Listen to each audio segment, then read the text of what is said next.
So this is a movie about a sleepaway camp, and someone's killing the campers and the camp counselors. We don't know who it is. And then the last scene of the movie, everyone's been killed. And 2 counselors come up on a scene by the water, and it's this girl named Angela, who's just sort of been quiet and not talking and staring. Mm-hmm. She just stares creepily, and people shake her and go, just f***ing talk.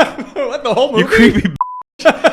2 camp counselors come up on her at the end of the movie. She's decapitated the boy she likes. Oh. She throws down his bloody head. It's kind of a hot cha-cha-cha.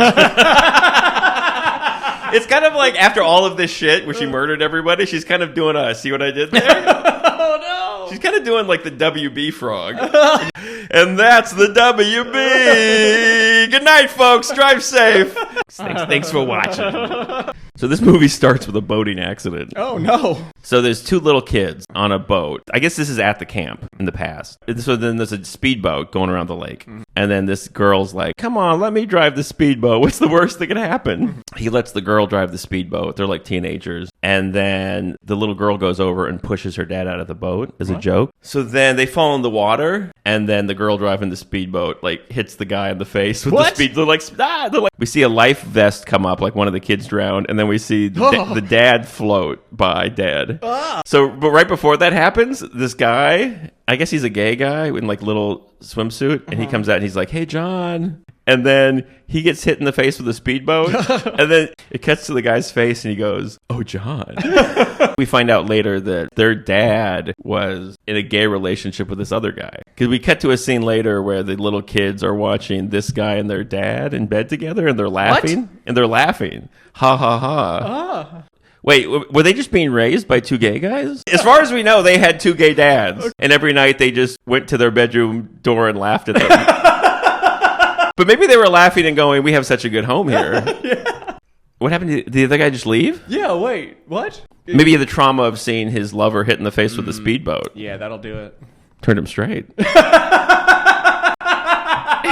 I mean, that's trauma. Trauma just makes you go the other way, whatever the other way is. So then we cut to 8 years later. Angela is now the only one who survived the boating accident. Mm-hmm. So Angela has now gone to live with her cousin and her aunt. And her aunt is nutty and talks to herself and has giant hands. Oh. And we find out that the whole movie, the girl that we think is Angela, it's actually Peter, the brother.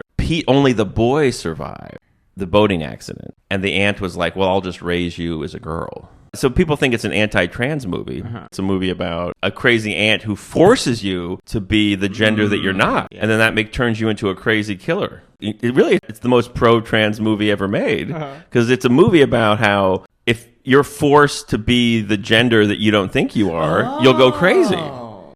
So the past was doing its best. That's the theme song. Leave them alone. Leave them alone. Leave them alone. They were doing their best.